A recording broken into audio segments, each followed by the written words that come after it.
Boss, kumusta yung kanina yung ginawa natin before and after? Kumusta yung before?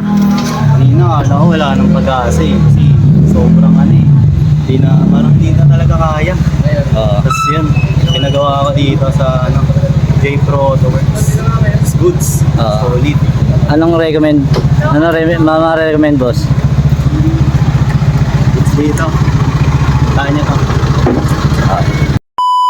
Re-rego lang maganda. At may dumating nga na client at ito nga ipapagawa sa amin ang Aerox na nabili niya na second hand. Puro mancha at puro mancha siya at dumikit yung motorcycle cover niya kung mapapansin nyo. Faded din ang kanyang pintura. Re-rego lang maganda. First step na gagawin natin dito ay tatanggalin natin ang mga sticker.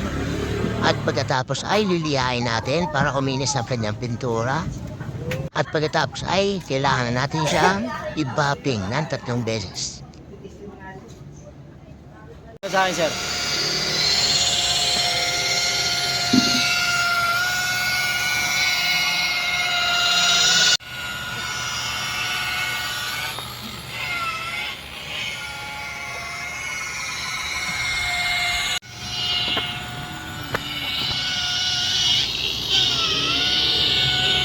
Sa akin, sir.